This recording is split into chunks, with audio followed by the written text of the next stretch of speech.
Welcome to another speaker series event with Peace Islands Institute, New York. Pleasure to have you here online. We have with us two very important guests. We have the author of the book, Dr. Qamar-ul Huda, Reenvisioning Peacebuilding and Conflict Resolution in Islam, is his new book. There is a link to that in the description in your YouTube, below the YouTube video that you're watching now. Dr.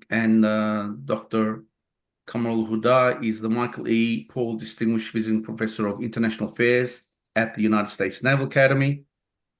And I'll be talking about his book with our discussant, Mark Donna, who was born in Morocco and is of US French nationality.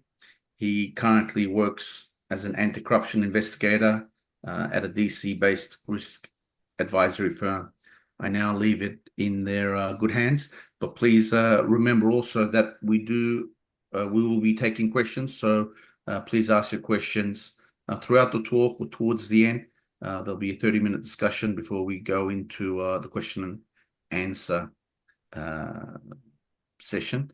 So please ask your questions via the YouTube chat window.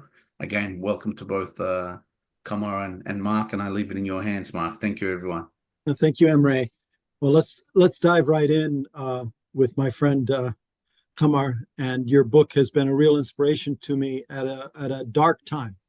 I have to admit that last night I didn't sleep well with all the images that were coming out of Lebanon and the Middle East. For my work, I follow it very closely. And often this town, Washington, D.C., is dominated by questions of what should we do? What kind of outcomes can we predict? Instead, your book really challenged me to think about who can we be? How can we walk a different path? How can we think about religious diplomacy, peace building in a different way, in an Islamic way? And I'm not a Muslim, but I have deep interest and empathy in your approach. Why don't we just start out with you helping our listeners better understand what is religious peace building, and related to that, why has it been viewed with suspicion before, and why is it so hard to even talk about religion in these circles? But why is it? What is so unique about religious peace building in Islam? Well, good evening, and thank you for serving as a moderator and starting this conversation. And thank you to Peace Islands, New York City, for hosting such a conversation. I think at a very critical time, and as you said in the news, it seems very melancholic, and there's no good news. And so what happens, I think, is we, because of the nature of news and the nature of what happens when we follow any item, we get fed sort of the negative things constantly.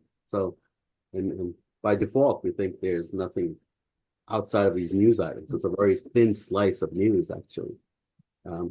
But your question of what is religious peace building and what is it within the Islamic tradition? It's a wonderful question. It's lovely. Thank you to ask such a question. In a world where in the late 40s and 50s, where the world was being reorganized after this horrible war, World War II, a new field erupted, not only just within the United Nations, conflict resolution and peace building. There were a new unit, new expertise. The legal field was very heavily involved in defining what that is. There were new PhD programs around the world about conflict resolution, conflict management. And the US and other major powers were, especially in the West, wanted to cultivate a new generation of those who can prevent, contain, and mitigate any type of conflict, whether it be civil conflict, civil war, ethnic, religious, or nationalistic, ideologically driven. And that was the intent of the field, was to really ensure the protection of people who are in doing conflict and war are the most susceptible and vulnerable because of the collapse of government, or the government is perhaps a partner in doing some awful things. And so this field really erupted and developed, and we had subfields of it: psychology of conflict, we had sociology, we had, of course, the education field, of peace education. All these different fields erupted and became, rightfully so, very important, and how to frame and how to think about a world of to protect and to also serve better as these multilateral institutions like the United Nations or EU and other organizations like NATO and ASEAN and all these other organizations were coming up. How do they become more active in preventing and supporting people in vulnerable situations? And conflict resolution became this field. And one of the things, to answer your question quickly, is it evolved in a very secular dimension. And it involved like in terms and definitions, evolved in a very terms were very sort of divorced from the local traditions, the local histories. And in the Western academia, Western multilateral organizations, it developed very clear and concise. Well, we need to work with the rule of law. We need to establish independent judiciary. We need to establish representative government. We need to establish the protection of key institutions that helps represent, which is all, this is a natural progression, actually, if you think about the way the 20th century unfolded. However, at the point that it was progressing, simultaneously, there's a philosophy, a very strong philosophy, an accepted philosophy, by the late 50s and 60s, that religion was supposed to disappear. And any progressive, modern, liberal society will turn away from the past, because it was backward thinking, religious traditions were backward thinking, and will really turn to math and sciences and material sciences for progress. And then you saw all of these new independent states trying to be industrialized through a heavy investment in the math and science. We all see this, right? Engineering and so forth, the medical sciences. However, and this was an accepted assumption in academia and multilaterals. Religion really is going to disappear. Societies will not flourish with religious components in it. And there's no need to consider religious traditions anymore in factoring in any of these new fields like conflict resolution or peace building. But by the 70s, especially if you looked around the world, there were religious expressions, whether it be political, be social, anyway, even in the 60s and 50s, they were just not being recognized. And in fact, religion became more of the presence in social and political, economic in the late 70s than anyone had seen. And I mean, when I say religion, I mean most of the world traditions. I'm just speaking about Islam. Right. But it was very clear. So then many academics, practitioners started contesting that theory that conflict resolution can only happen in a secular, progressive, modern society based on sciences. And so a lot of these scholars started studying religious traditions and communities, whether it be the Catholic communities in East Europe, or Catholic communities in Africa and Latin America, Muslim majority countries, Buddhist communities, Hindu communities, Jewish community. I mean, and you go down a list. And all these scholars were finding from all corners of the world that religion, one, never disappeared. Two, had more of a presence in the front lines of education, humanitarian relief, social welfare, and in the spiritual life and identity of all these communities. Exactly. Than all of these sort of Western theories had assumed and had neglected. And so by the mid-90s, Western scholars from around UK and States said, look at these case studies. Religious peace building is very real, it's prominent, and you can't really ignore it. And it has become more and more accentuated. And then it became a vast literature. Then by 2005 and 2006, as all these new experts came in different, again, disciplines, for anthropology or history or theology, and conflict resolution, trying to really help the field of conflict resolution say, your particular framework had fundamental errors in the 50s and 60s. It continues to have fundamental errors. And the one thing you could do to remedy this is perhaps acknowledge and perhaps partner up with already existing religious peace building. Yeah. So what's religious peace building? It's one that exists. There are groups who find ways to be extremely important in maintaining peaceful societies based on their inspiration of their tradition, their religious or spiritual tradition. And they use key principles of nonviolence, key principles of acceptance and forgiveness, reconciliation, key principles of finding a mediator to support themselves if there was a conflict. And this is done in villages of Tunisia, as I've seen outside in villages in Pakistan and Philippines. I mean, sometimes you don't need a massive judiciary. It just happens because of respected scholars and elders that are present. So the point is, religious peace building has been around since religion has been around. Right. It's the source of identity and expression, whether it be in education or whether it be reducing conflict. Right. I want to get very specific because you have many beautiful examples in your book, but one of them that may leave some readers scratching their head, but what does music have to do with peace building? And specifically, how does the musical tradition that you identified in Pakistan fit into this new way of integrating tradition in a way that speaks to the heart of man, that speaks to humanity? What does music have to do with peace building? Thank you, Mark. What a beautiful way to really broaden our thinking of, in the field, there's conflict resolution broadly. People think about just enhancing your skills. Right. I just knew the skills and I had a toolkit. Right. And apply those tools. Because it's a matter of knowledge. I just don't know it. Then I apply it, then I know how to reduce. Yeah. But most of these civilizations have a very long history. When we talk about Islamic, Buddhist, Hindu, long history that is still alive on aesthetics and arts. And in a way, the aesthetics and the arts and music and drama all sort of pull into, in a very very literate world, of pulling in communities together through an imagination. Mm-hmm. And the music and the arts and aesthetics is sort of the cement of taking a community, current community, present day community, and connecting them to another sacred moment or time. Mm-hmm. Right? And that's transcendental process or journey. This is what the arts and music does.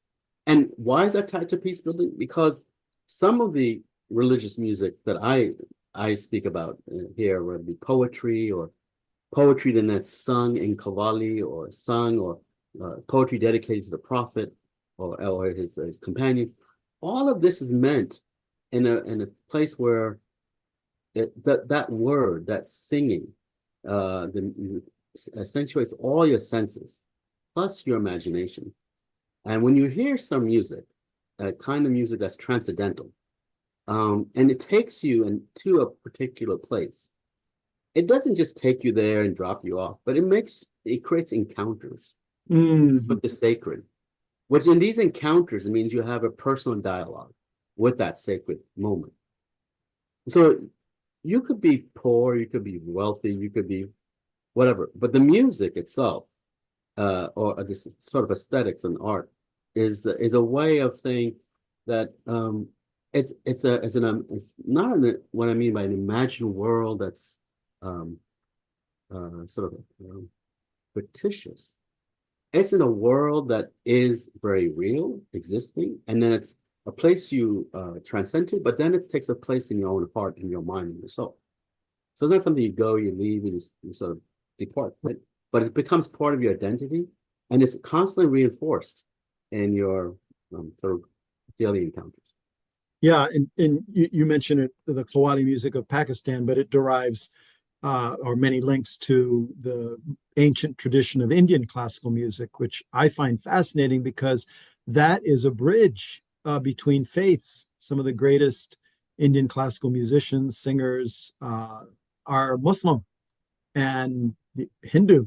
And so we have a very unique interfaith bridge there. So let's name names and let's name institutions, the good, the bad, maybe the ugly. Who's doing it right? Who can you point to say, look, like a captain on the bridge saying, I see land, I see hope. And then you have some strong criticisms of maybe, how the State Department was doing it kind of, but not much anymore. Who's not doing it right and who could do better? So I'm interested to point to excellence and inspiration and maybe constructive criticism. Yeah, thank you. I would say I have about 10 case studies. Mhm. And I feel very privileged to have met people and then have small or mid-sized organizations. And these organizations, and sometimes it's on individuals, there's a community of folks seeking to really work on not only the outer conflicts that we see, or the civil war and tribal wars in Libya, or what's happening in Syria, or of course Afghanistan and other places. Currently, according to the United Nations, there's 101 conflicts today, and it's outstanding because it's just there's not enough resources to really work on all of them, and the UN is constantly lacking resources. But these individuals that I was able to study, privileged to study, work on a shoestring. They don't want $1 million grant from AID or from DFID. They sometimes don't even want the recognition. I mean, I've been in meetings where they said, we don't want to conduct an interview. We'll have nice lunch, we'll have a great tea, but please don't record us. And then, of course, there's a sort of humility in the type of the work they're doing. And that humility, I'd say, is quintessential to not only the work they're doing, but also the work in the folks they're helping, for them to discover that humility too, and discover the types of areas that have, or things that have sort of suppressed the humility, to suppress the virtues of peace building. So there are fantastic individuals here in the States, like Imam Arafat, who travels on 30 different countries, more maybe a year. There's several women groups I've worked with in Tunisia, Morocco, that are doing fantastic work in terms of aiding not only just women, but young girls in education and in this area. There's back in Iraq, outside of Baghdad, and including the south in Najaf, both Sunni and Shia, as well as the Naqshbandi Sufi order, as well as a couple other Sufi orders, they already meet on a regular basis. I mean, formally they haven't, but they see each other almost on a regular basis. And their inspirations are all these joint Sunni, Shia, and Sufi scholars who, again, sort of transcend these labels. Yes. And their inspirations, so for instance, those who follow Sheikh Abdul Qadir Jilani, that has a big mosque and tomb in the heart of Baghdad. These followers are both, not only in Iraq, but also you can find them in Indonesia and Philippines, as well as Los Angeles. But and it's such a strong desire to duplicate his life. Yes. And acceptance, and of course love, and of course finding those that are in need of reconciliation with the self, and of course the outer world. So there are all these different organizations, from Afghanistan to Indonesia, Philippines, India. I covered some parts in Jammu and Kashmir.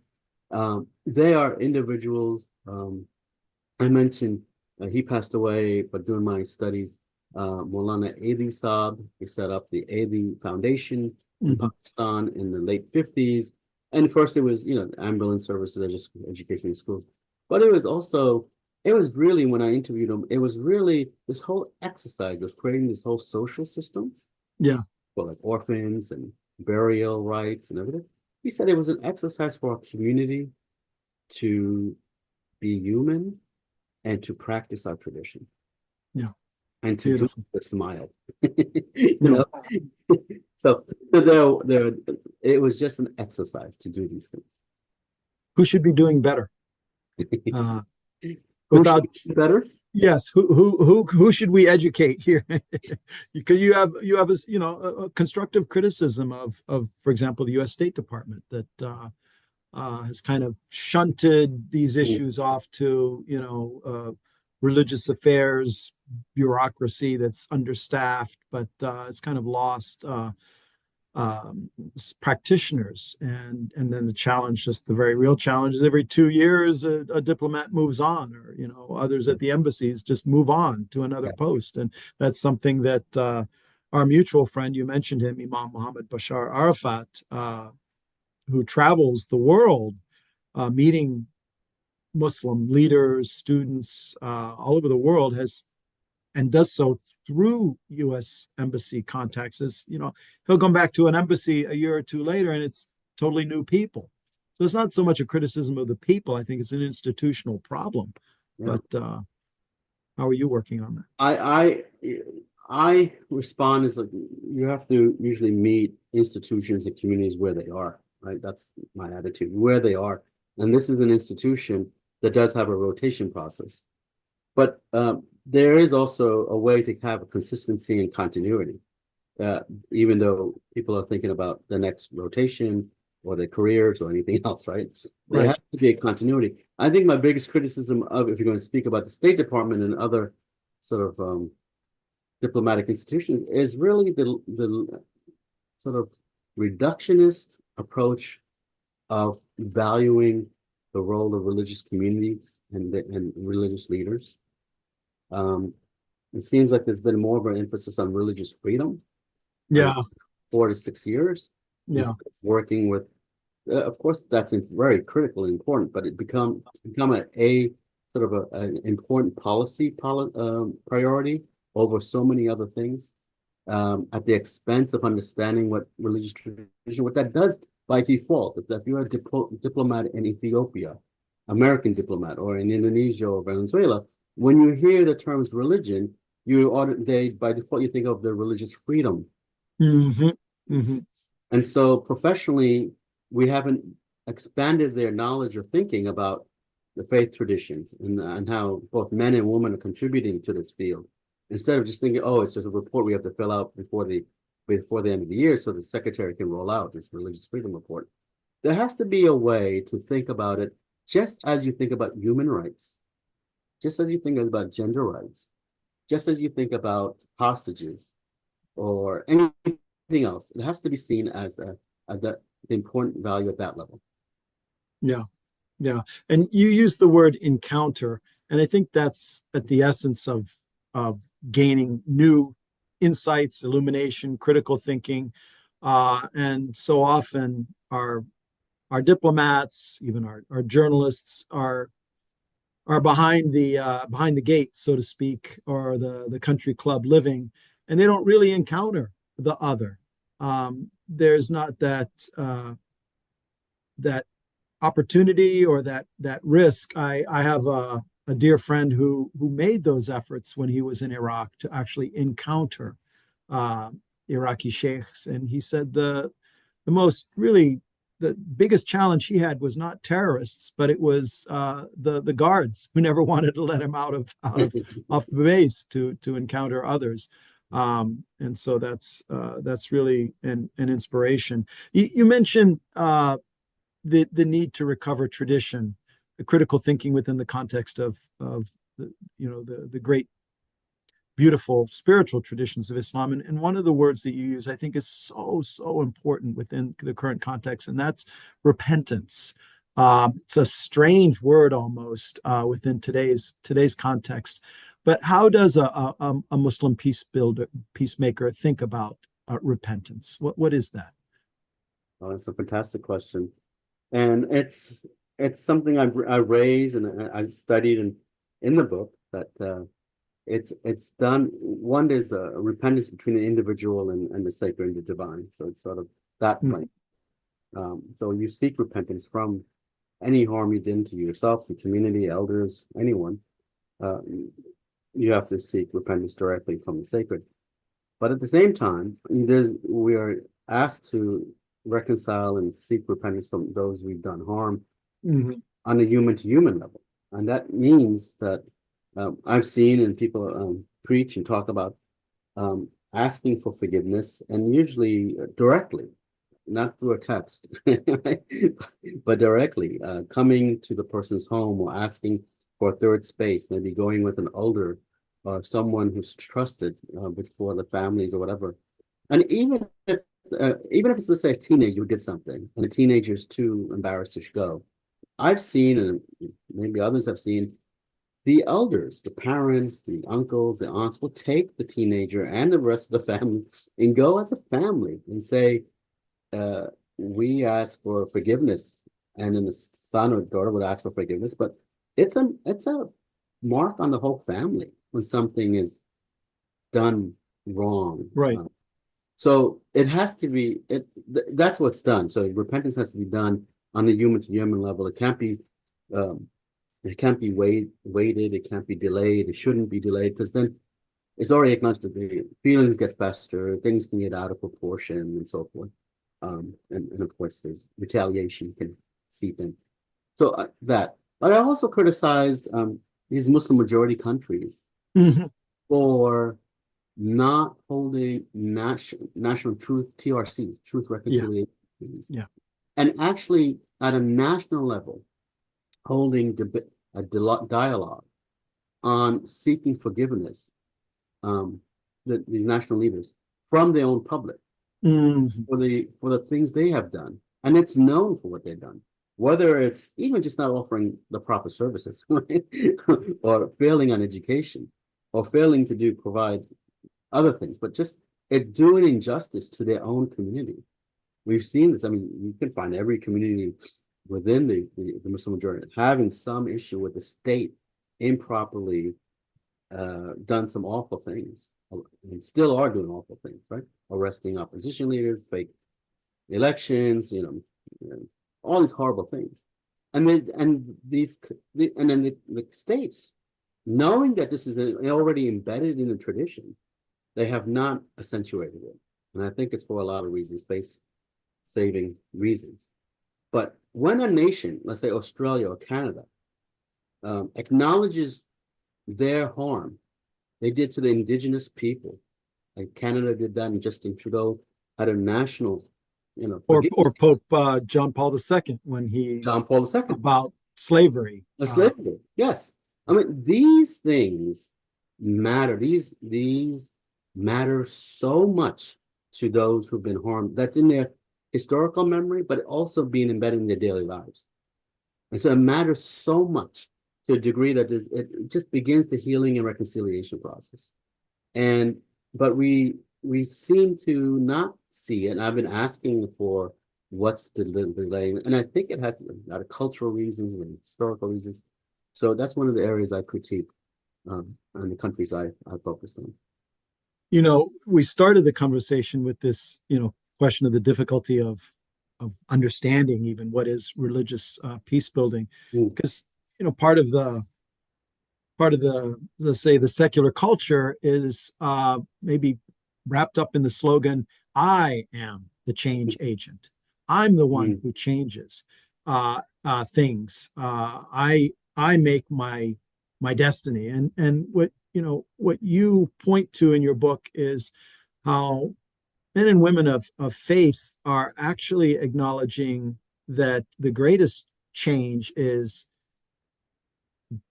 He who changes me, and you're able to say God is the change agent, and from that flows something new, true, and beautiful.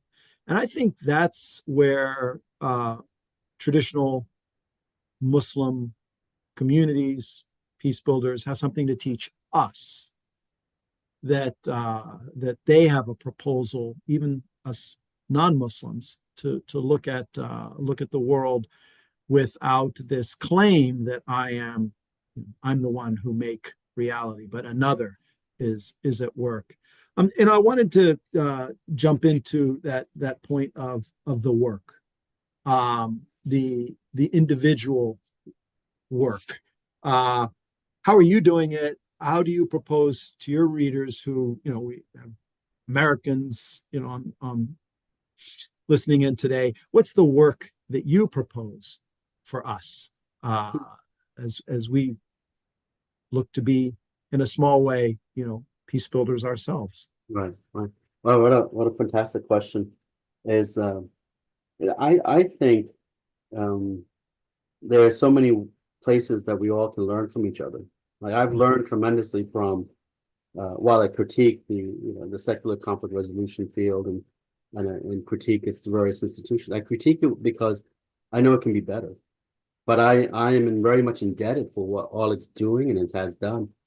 So there's a sense of gratitude and appreciation of what it's done and what's established, the institutions, the sort of generations of committed people to be a part of this field. So I'm learning. I think that what I would suggest is that we all can do better by just trying to learn from others, whether it be from religious peace builders or faith-based peace builders or others, or non-faith peace builders. And I think bridges need to be built, and we can learn a little more that way. I think not only just listen to that, we also check our biases, check the great classic Greek epoche, suspend our biases, and suspend what we bring, and think about other people and sort of limitations. But just listen, learn. And one of the changes that is mentioned in Islamic tradition is that when your heart and your mind is locked or steadfast, you won't be able to change, right? So you have to change your heart and your mind, and then only everything else can open up. And so I would say that perhaps, and I would say this about Muslim peace builders, there's lots to learn from Buddhist tradition and from the Hindu tradition, tremendous amount. Despite, and again, I think what it is, we all need to rise from identity politics these days, heavy, strong religious nationalist politics, ethnic politics. And if we can rise, and also all these other awful geopolitical stuff that's sort of impacting people's lives. And if we can rise, if we could rise from these sort of limitations and see the goodness and fantastic work. Yeah. Maybe like the music and arts, we can tap into our imagination to really do some incredible peace building work. Yeah, I remind folks, jump in to ask questions in the chat. We have a couple of questions. So looking at the responsibilities of American Muslims in regards to peace building and conflict resolution, what would be some of those responsibilities, both in Muslim countries but around the world for Muslim Americans? Yeah, I think Muslim Americans again, just to be as honest and speaking as one, there is so much on their plate, right? So much as a generation that as either there's several generations have been here, or depending on who, I mean, it's not generic, when there's obviously African American Muslims, there's first generation immigrants, and there's like converts. There's so many different groups within the American Muslim scene and community, but there's a lot on their plate to build institutions, maintain those institutions, the mosques, the schools, maintaining family, keeping the kids together and family together. But also, there's a sense of a moral obligation of helping our country to do contribute on all areas that we are failing, whether it be crime, whether it be the epidemic of mass shootings, or public health issues, or issues of major inner city or rural schools falling and not performing better than the previous year. I mean, there's so many areas to help out. And I think the best thing I can suggest is pick one or two areas of you can focus on. Be inspired by the tradition that you beautifully living with, and see how that tradition can inspire to help the local issues. And instead of just saying, I have to get this person in the White House, or that person in Congress, which is a lot of Muslims are heavily involved Right, in the process. right. Beyond that, Absolutely. you have to really take care of your inner peace. And then hopefully that will cultivate a garden for you to take a really active role in the outer peace of your immediate neighborhood. Yeah, yeah. And as a ally of my brother and sister Muslims, one of the biggest challenges for me is to see really the tragic misunderstandings of Muslims reduced to caricatures. I see it within my extended family. You know, we've had debates around the Thanksgiving table. I see it within educated people. We're not talking about, you know, somebody out, you know, with little intelligence. And so for me, it's, and why I'm so glad we can even have this conversation, is come and see, come and meet my friends, my Muslim friends, like Qamar, like Imam Bashar, like Sayyid Kashmiri, who's the head of Shiite Twelvers in the United States, who I met at the Shrine of the Immaculate Conception in Washington, D.C., when he was paying a visit, you know, to honor Our Lady Mary. Extraordinary encounters. I think you would agree that debates and arguments aren't going to get us there. I think there's that witness, that come and see, come and encounter, that is really the proposal that could save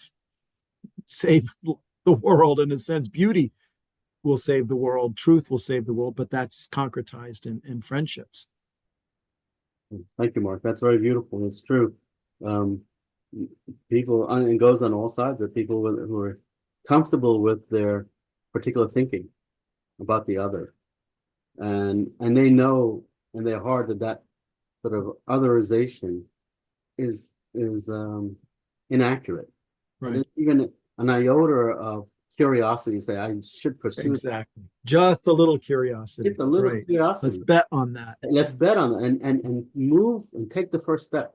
It's so easy to just live with these caricatures in our brain and let national, figures make a mockery of communities, right? And do these things. But if we stand by, we are actually condoning these types of behavior, and you're letting it happen on your watch. You're letting this fester and brew, and I even mean when I hear jokes about when I'm with my Muslim friends or something, and they make say anti-Semitic joke. I call them on it. This is ridiculous. This is not, or anti this joke or that joke.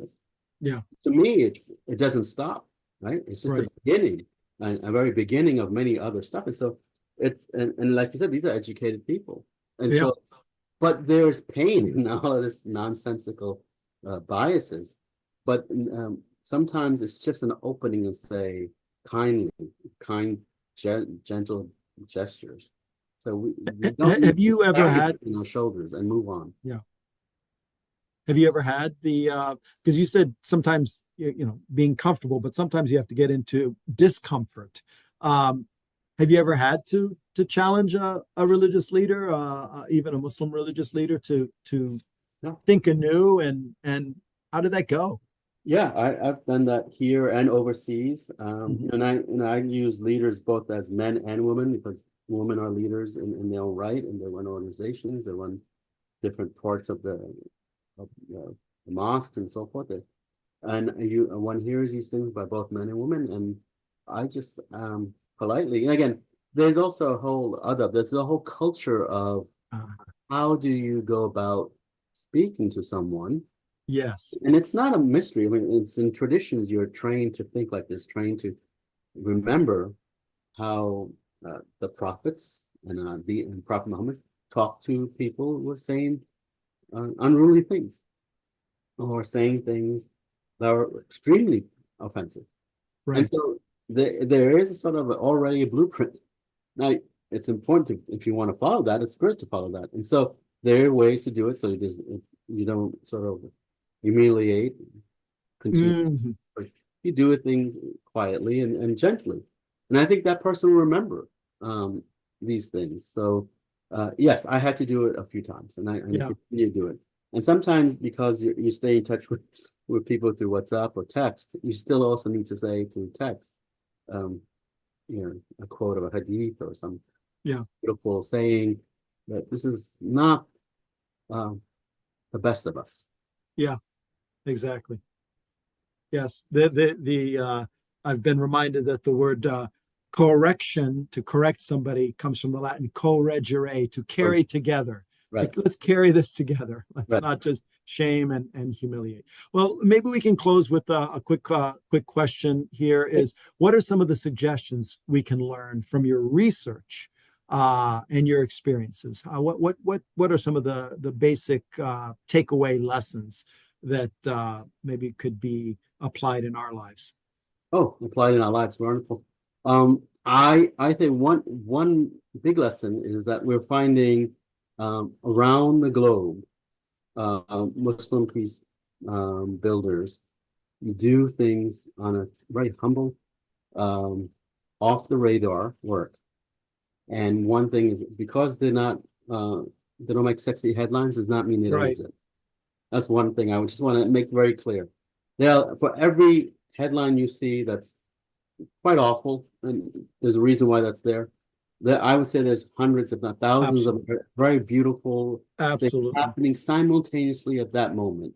Yes. And that's one lesson. The second key lesson is, if we start to share and think about how these folks are training and talking and listening to other people and thinking about, and sometimes not themselves, but thinking about how the other is feeling and moving from their a deep empathy of their others' feelings. I mean, I've seen this.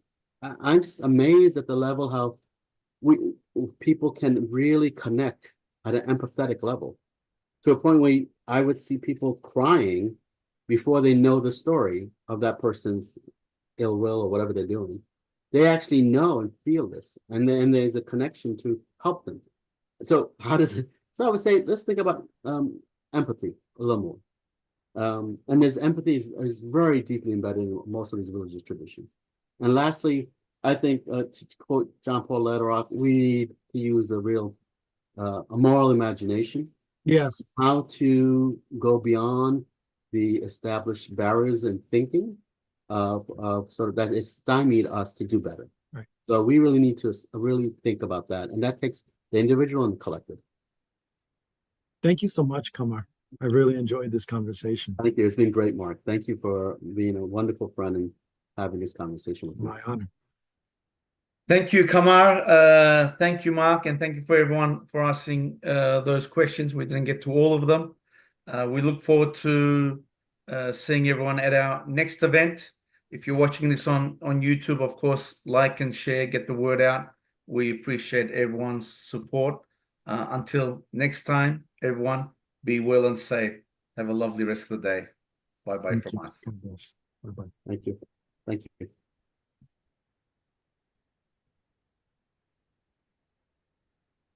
Okay, we're done. All right. Wow. That was very short.